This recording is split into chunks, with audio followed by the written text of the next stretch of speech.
completed a good bit of lesson 5 last time, but we left a little on the bone. So we're going to continue and finish that up this evening. You'll note in your lesson, in your class schedule on Sunday, we will move on to lesson 6, and that is a lesson about purity. We'll begin in 1 Corinthians 5 and then kind of bounce around from there. This was definitely an issue with the Corinthians, and so we'll look forward to that time together on Sunday. But for tonight, we will continue and finish up the texts that were part of this lesson on arrogance, and then how that arrogance led to disputes. And I'd like to start in 1 Corinthians 8. We nearly completed our thoughts there on 1 Corinthians 8, but I'd like to start there and see if we have any closing comments before we move on to the other two passages. 1 Corinthians 6, I told Miss Carol, is one of my favorite passages in Scripture, and I hope you see why as we get to that one. We'll get to that one this evening. Before we dig into the text, Ron Absher, do you mind to lead us in a word of prayer? Most gracious God and our Father in heaven, we're indeed grateful for today and for all of its blessings. We're thankful, Father, for the beautiful day that you've given us, for the time we have this evening to assemble and study from your word. We pray that all that we do will be your name's honor and glory, and that we as your servants might learn more of your word and your will for us, that we might be better able to serve you as we go through the remainder of our lives.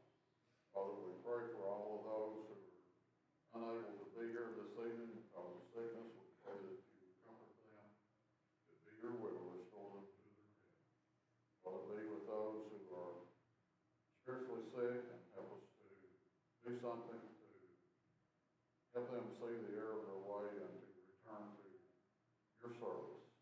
Father, be with Brother Michael this evening as he teaches this class and all the other teachers, and help them to proclaim your word in a way that we may all easily understand and learn more by being here. Father, bless us in our worship to you and every endeavor that we do to proclaim your word. Help us to teach those who do not know you the error of their way and to bring them to you. Be with us, Lord. Go through this service and give us a good service to glorify you. Our prayer in Christ's name. Amen. Thank you. One final comment, and I think I'm just going to start a book or start a journal. I'll start something of great comments that were made after class, just so I can remember them all. But the one I've got in mind right now was Brother Derek. Sunday after class, he noted, and I think this is exactly right. You know, we talked about on Sunday. You know, the Corinthians were pretty proud of themselves and, you know, probably embarrassed by Paul a little bit. Honestly, you know, Paul was not well respected, wasn't a great speaker, you know, probably didn't have a lot of money most of the time, and the things that the Corinthians would have held in high esteem, he didn't have. And the comment was, you don't have to flip very far in your cable or satellite TV package to see the kind of evangelist that seems to be most honored and respected today, right? It would, you know, which ones draw the most cultural attention? They're the ones that seem to be very well off financially. They speak eloquently. They are well respected and for their intelligence and well for their cultural popularity. All the things that Paul wasn't. Just think that's interesting. Not a lot's changed in 2,000 years. The more it's changed, the more it's the same. So anyway, thought that was very interesting.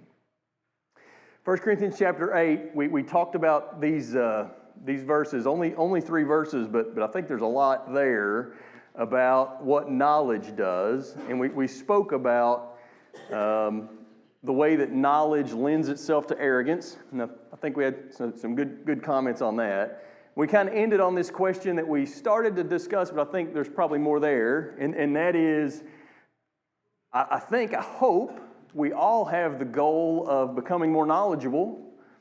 That's why part of the reason we're here, right? Is we all have the goal of becoming more knowledgeable. So how do you individually and how do we collectively have that goal of becoming more knowledgeable and avoid arrogance? That seems to be, knowledge puffs up. Paul said that as a statement of fact.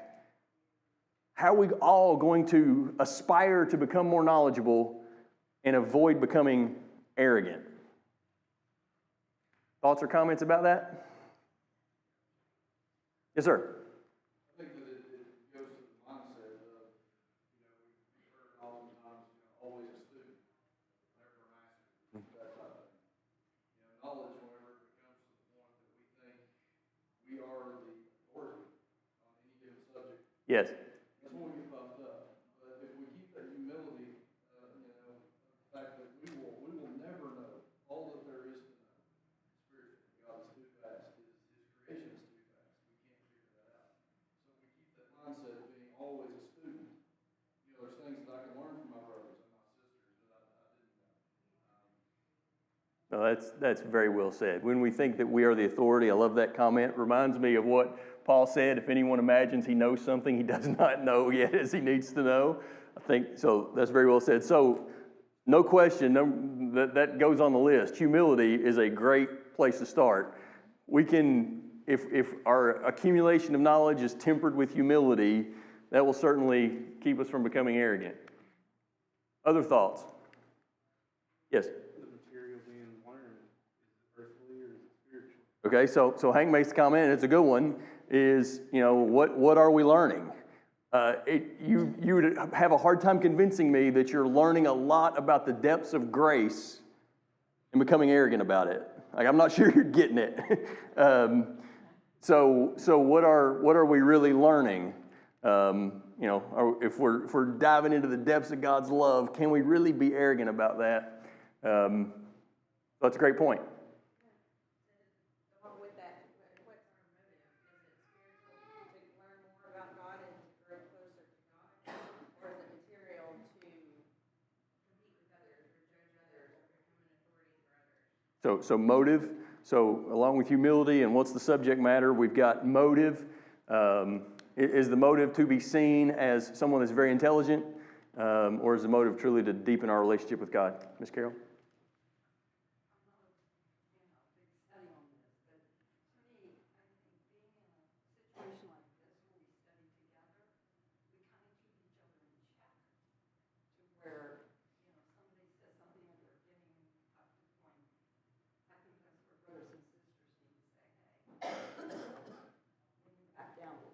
That's a great comment. So, why do we do this Christianity thing collectively? That we have brothers and sisters that when we, again, this can begin to happen unintentionally. When we unintentionally begin to think that we're an authority on something, or that then we need to temper each other. So, very well said. So we got humility, we got subject matter, we got motive. We'll go hold one another accountable to our own humility. Anything else anybody like to add to that list? Yes, ma'am. Yes.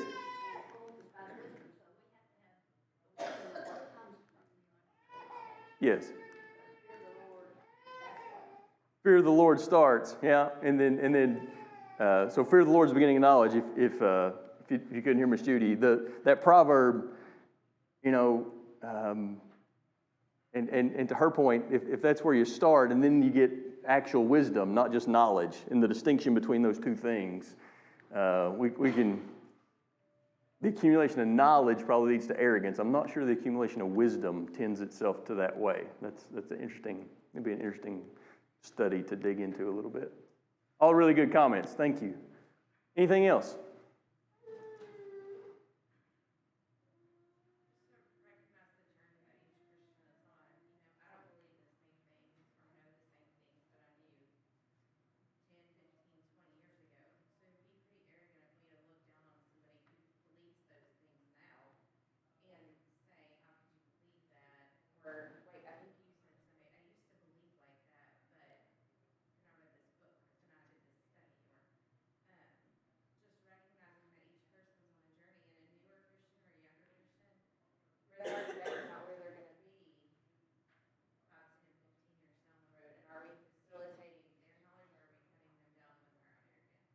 Yes.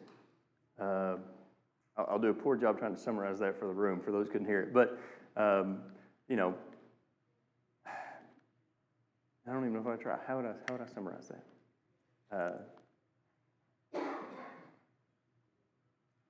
Lost my train of thought.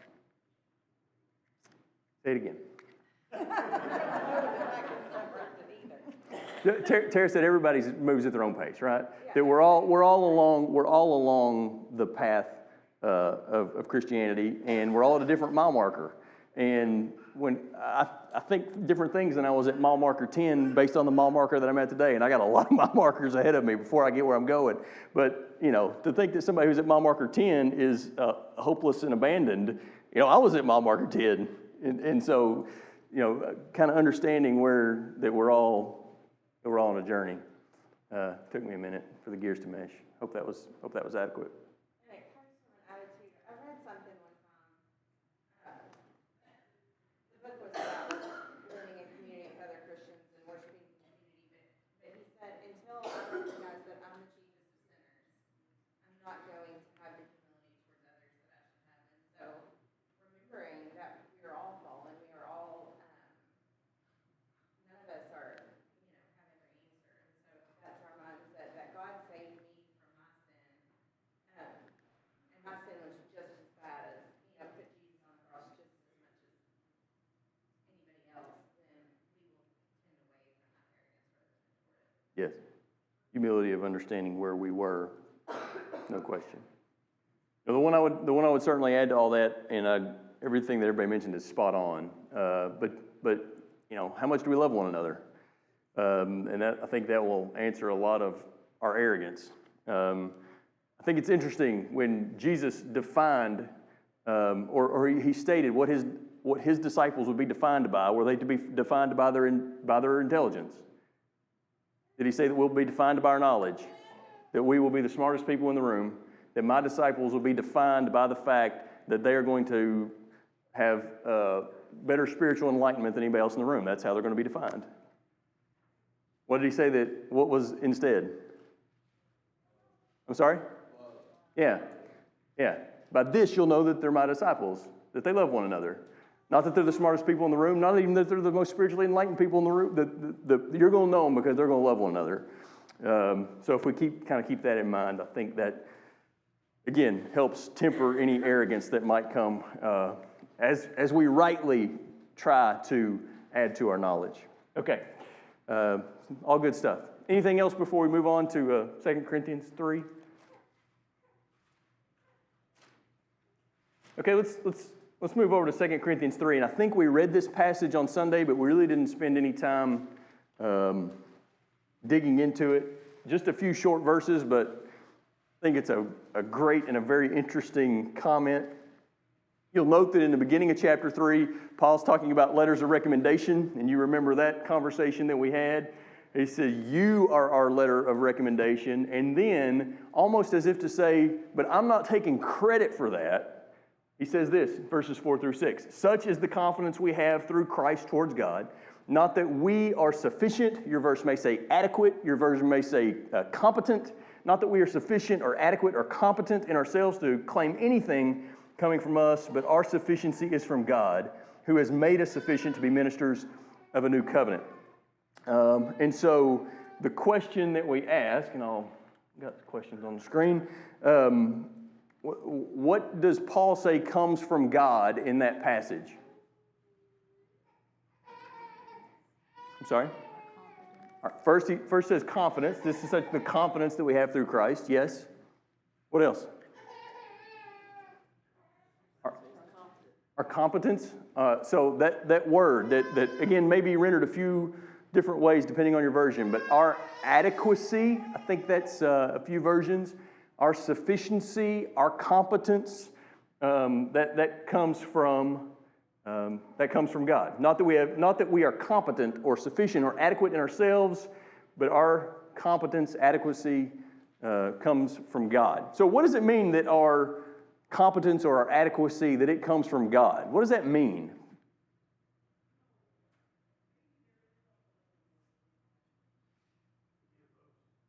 It means that we are unable to boast. Yes. If because if it doesn't come from God, then where does it come from? It comes from us, right? I mean, so that would be the natural answer, is that if it doesn't come from God, it comes from us. And so if all of our adequacy, if all of our sufficiency comes from God, we can't brag about it. It's not ours. I heard somebody that, I'll hold that comment. Ask a question first. I think this question can have a couple answers depending on how you frame the answer. Has God ever given us a task that we are inadequate to do?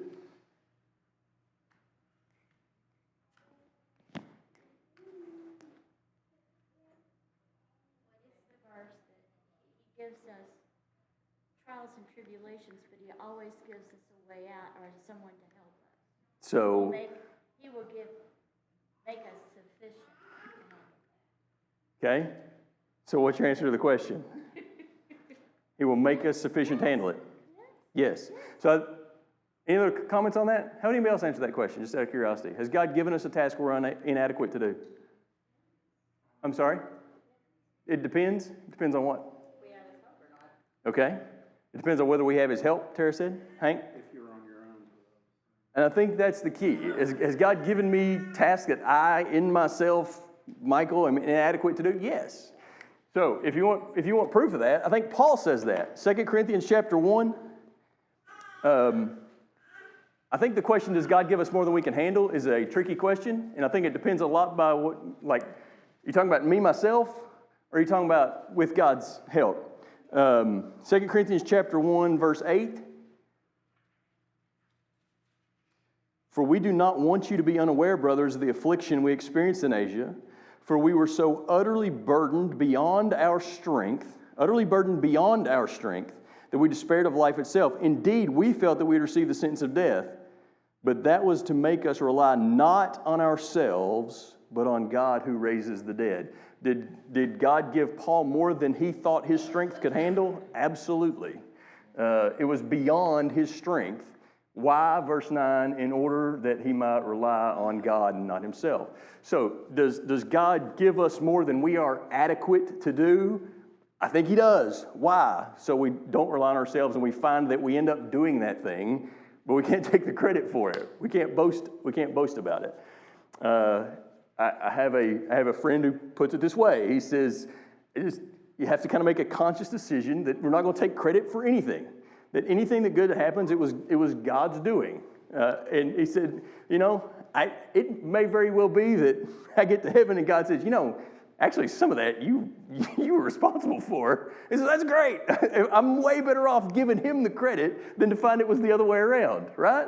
So I think this verse leads to that thought, that our adequacy is not of ourselves. We may be given tasks that we feel we are inadequate to perform, and yet somehow, through him, we complete the task.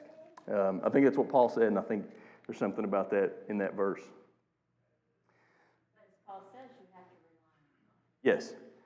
And if without relying on God, I think we'll find that we are inadequate to the task. Yeah?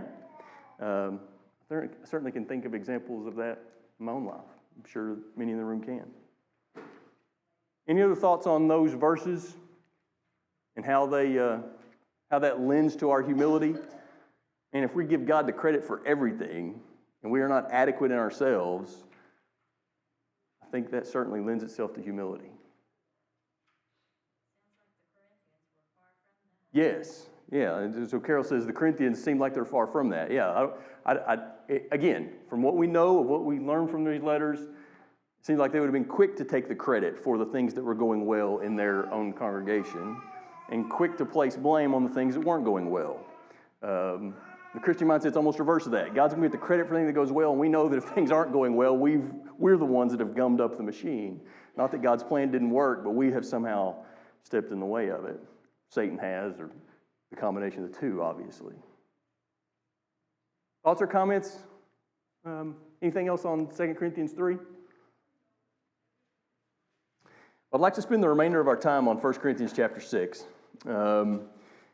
As I noted, I think this section here is, it just I find myself referring to it mentally a lot. 1 Corinthians chapter 6, verses 1 through 8. There's lots of good stuff as you move on in chapter 6, but I want to focus on these 8 verses for tonight. Does somebody care to read those first 8 verses of 1 Corinthians chapter 6?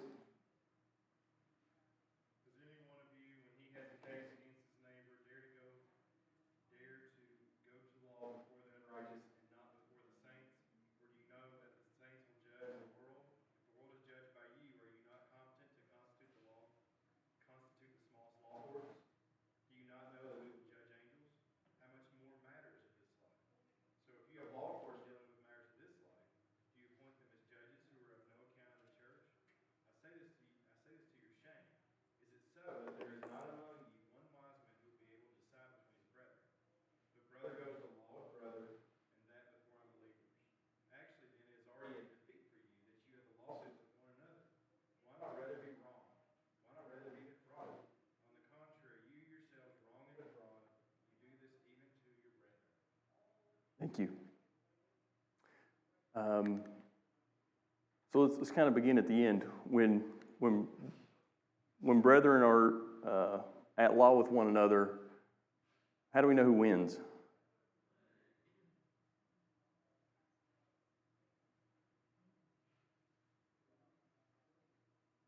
Verse 7, Paul would say, if you get to that point, you've already lost.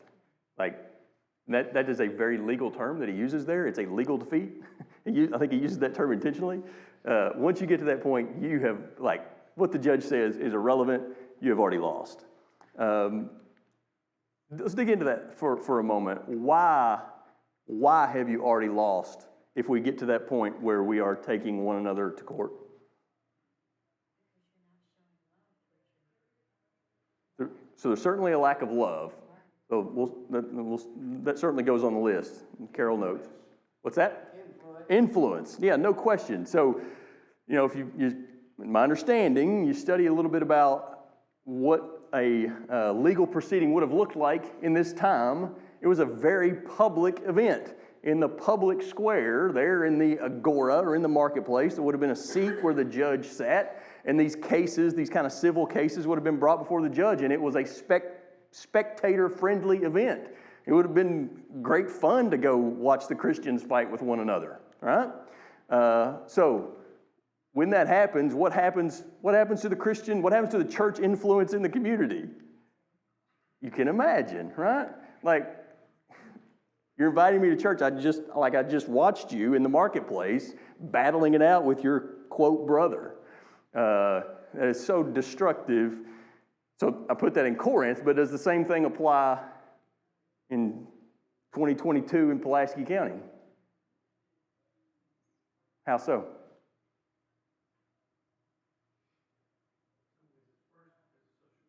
Yes. Yeah, that's a great point. In some ways, it's worse because news is more easily disseminated and travels faster.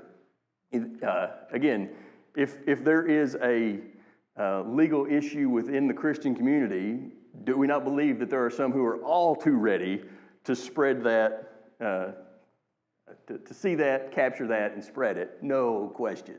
And you can find it. I didn't bring examples, but if you want to go, look up Christians going to law with one another, there are some pathetic examples of that. And as you can imagine, the media, by and large, loves those kind of things to point out the hypocrisy of Christianity in those instances. And by the way, they're right. It's not like blame the media. They're exactly right. Now, they're disseminating it, they're blowing it up, but they are highlighting the hypocrisy of it in that regard. So, brother goes to law against brother. The question, where to start with these questions? Do we think, or why do we think? I link this with the conversation about arrogance. How does arrogance lead to this issue?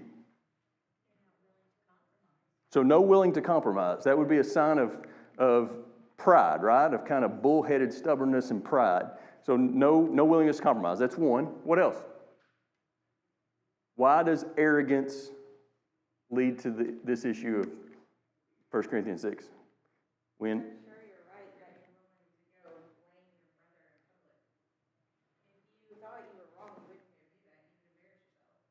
So, So you're so sure that you're right, that a judge and or a jury or the public is going to side with you, that they'll take that, I mean, it is arrogance. yeah, incapable of even the possibility of being wrong.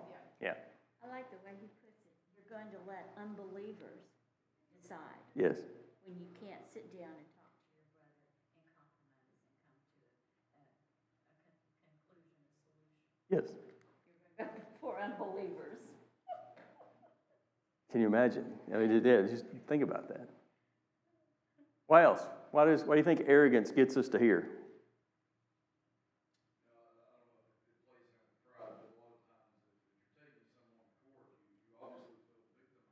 Yes. I'm not going to be taken advantage of. Yes. I think the Christian needs to remember that I can't find anywhere where anyone's been condemned to death or hell by God because they have been taken advantage of. We need to remember that ourselves when we've been slotted and taken advantage of when we go to Facebook or wherever. Well said. There's certainly an argument that it doesn't have to go to the court before unbelievers before it is taken publicly before unbelievers in the court of social justice, right?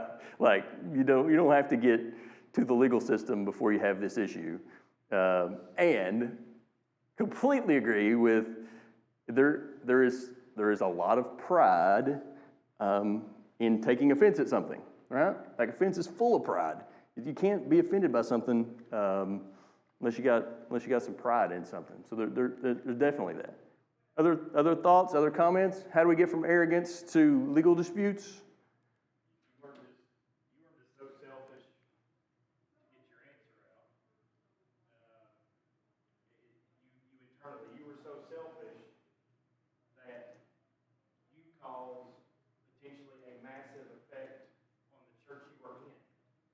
So you're not even thinking about your other brethren that are involved in this. Yes. It's obviously going to affect them. No question. Now, whether it gets so deep as they all pick sides, which is more than likely a good chance that some pick sides, it's going to have a ripple effect, not just in the outside community, but the arrogance to think that it's just going to stay between you two is just not going to happen. So the internal effect on this church is just massive. That's a great comment. That selfishness, pride gets us to be very myopic about what's the collateral damage of doing this. Well, that's very insightful. Thank you. So, what? And Brian already said this. Why not rather be taken advantage of? Well, that is a foreign concept to most of American life, right? Why not rather be taken advantage of? Like, I got my rights, man. Like I got my rights. And there is almost like an American obsession with our rights, right? Like that I got my rights, no one can trample on my rights. And what does Paul say about well, maybe he doesn't say it outright, but what's Paul's opinion about our rights?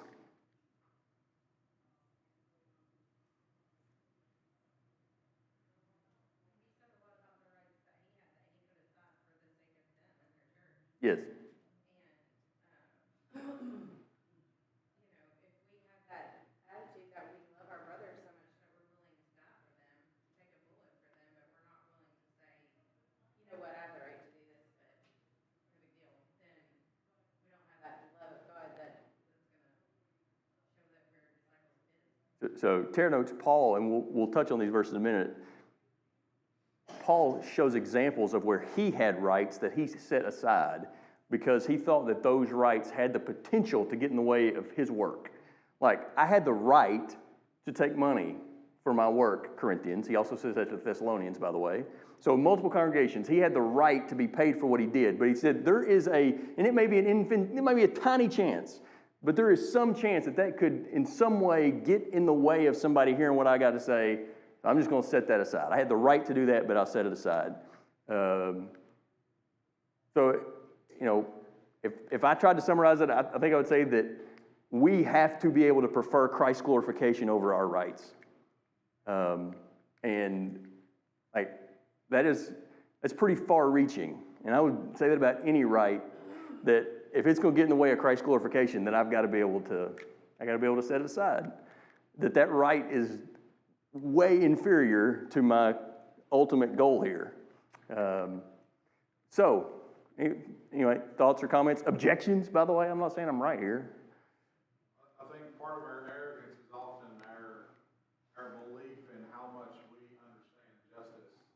And it's not informed by the idea that God is 100% just. God is perfectly just and has more than every right to exact his justice. And yet, he doesn't. He waits. He's patient. He extends salvation. He sends his son. He forgoes justice because he loves us.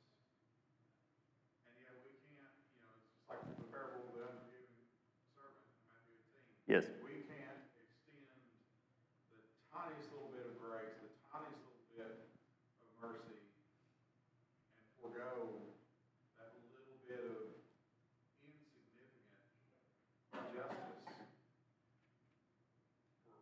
Yes. I mean, think about what these Corinthians were probably in reality taking each other to court for was the modern equivalent of a few $100. And for a few $100, they destroyed. Small claims. It was small claims court material, most likely, and for that, they destroyed their church. That's harsh. They were on their way to destroying their church. And Paul had to step in for that. So, in that line, did Paul always, in every occasion, think that his rights were worthless? No. You say no. So tell me why you say no. As a Roman citizen, he had the right to speak up and say that he could appeal to Caesar.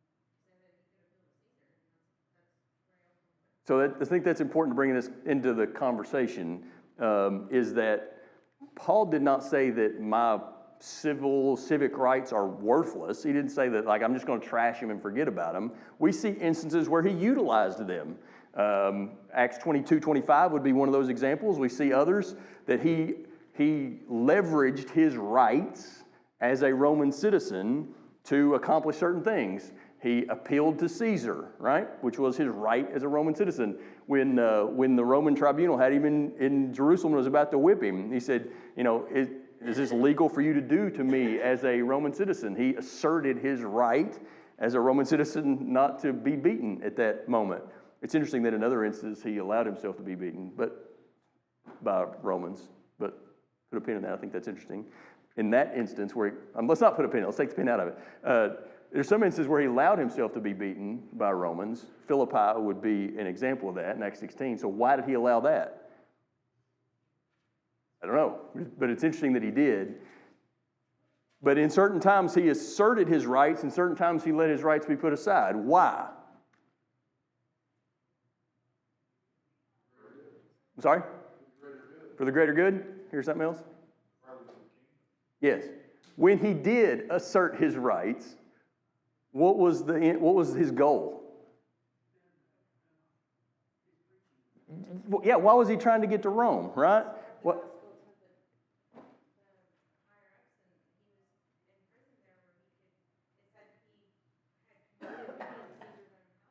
Yes.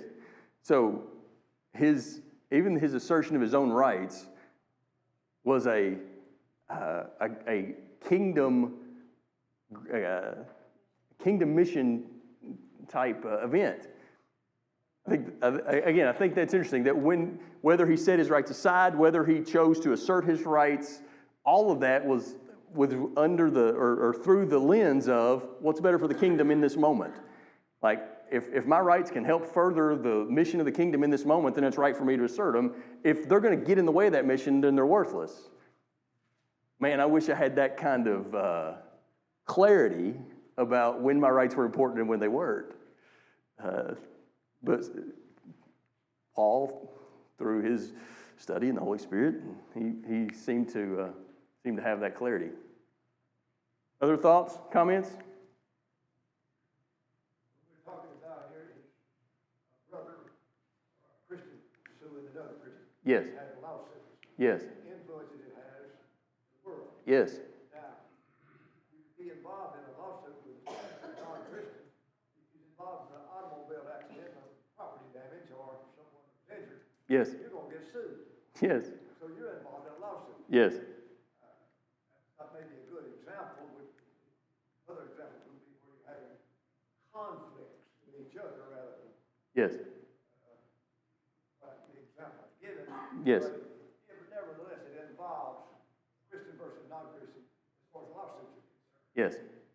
Yes. So Wendell makes the point, what we're talking about here in 1 Corinthians 6 is specifically brother and brother, which I think leads to an interesting question, which he raised and spoke to, is that how does the scenario change when it's a believer and a non-believer?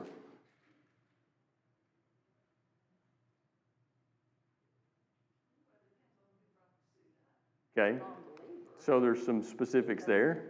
Are you being sued or are you suing, right? Can we imagine instances where the arrogance of lawsuits is just as evident if you're suing a non-believer? Of course, right? There would certainly be instances where, again, I'm not casting a blanket over anything, but every case needs to be looked at with clear spiritual vision. But is it a possibility? Let me say it another way. Is Paul saying here that, hey, as long as you're suing a non-believer, have at them. Let those heathen have it. Take them for everything they got.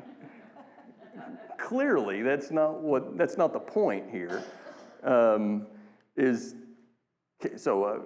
Again, I don't think that we're stepping beyond where Paul would go here, where we said, look, you can have the same arrogance suing a non-believer. Is kingdom going to be glorified by that act? Now, can we, to Wendell's point, get drug into something that legally we can't avoid? Sure. But in the way we handle that, can we do it in a way that's kingdom glorifying or kingdom destroying? Of course. I think that perhaps is the lesson or the theme here, rather than the specifics of who's suing who. Yes.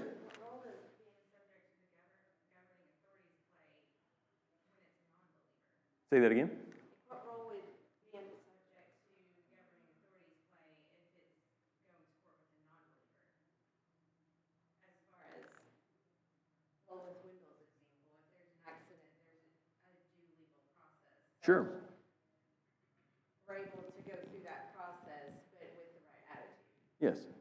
Yeah, I mean, we are, again, subject to the governing authorities, right? And as long as what we're involved in is not blatantly ungodly, we can go through the legal process. But again, are we going to do it in a God-glorifying way or in a God-destroying way is important. And that goes to motive and actions and love and grace and seasoned with salt in what we say and all that fun stuff. Other thoughts or comments about? Yes, ma'am. This must have been within the church, because he asked, is there not a wise man among you Yes. that can, solve these problems? Yes. So, yeah, there's no question this instance in 1 Corinthians 6 is between believers. And Paul would say anytime two believers are in court against one another, you got two losers. There's not going to be a winner in that case. He makes that clear.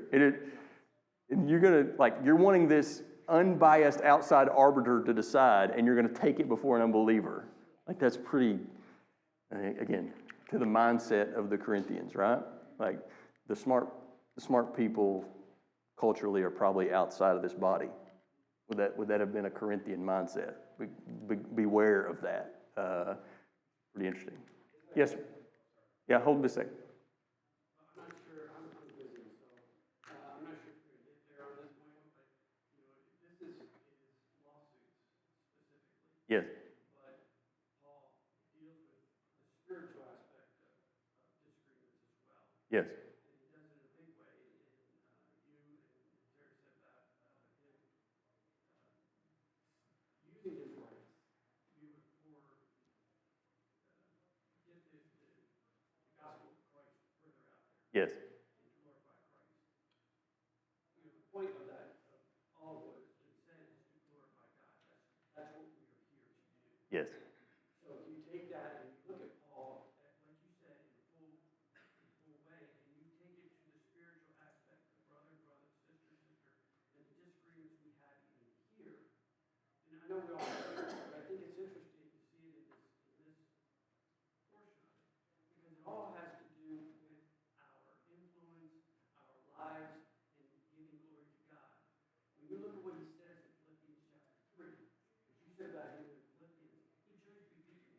I believe the reason was because he wrote in chapter 3 of Philippians, his letter to them, that what he had the right, he had the confidence in himself to say, hey, these evildoers, these people, they can see exactly what he's saying because he gave up his right as a citizen and was beaten. Yes. And yet he's telling them, okay, I gave up my right there, but I'm not, and I give my right there, and I'm going to give up my right here to do what I am able to do. As a Jew, I can say that I'm the best of everybody. I'm at the top. And yet I consider it worthless, Yes. rubbish, garbage. Well said.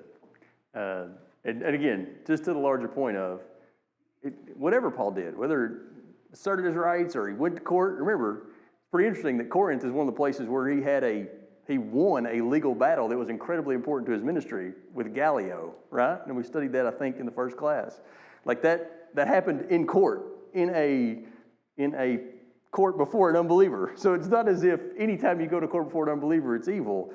But in all of those things, his mission of what glorifies God colored every one of those choices. Okay, Ron, sorry, put you off.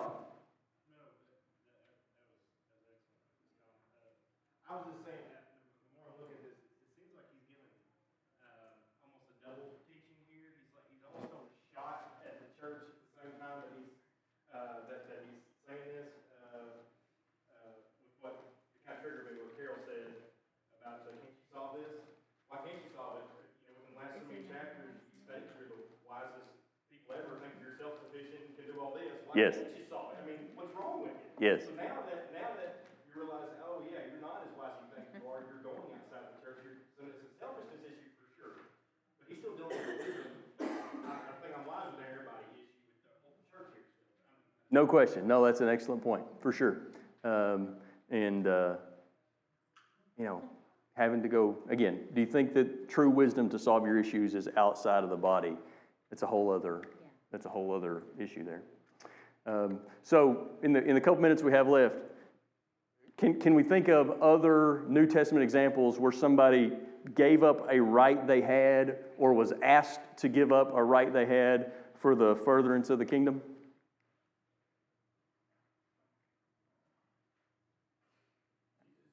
Jesus himself, for sure. That's probably always the place to start, right? Did he have rights that he, no question. Like, it's a Philippians chapter 2 kind of thought, right? Although he was in the form of God, he set all that aside, gave up his rights, divine rights to come to earth. So that would certainly be the place to start. I had a couple of thoughts, but you may think of somebody that either gave up the rights or was kind of asked to give up the rights,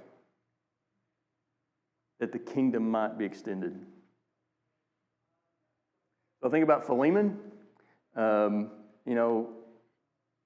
Onesimus returned to Philemon as an escaped slave in the book of Philemon, and Paul kind of asks Philemon to do what?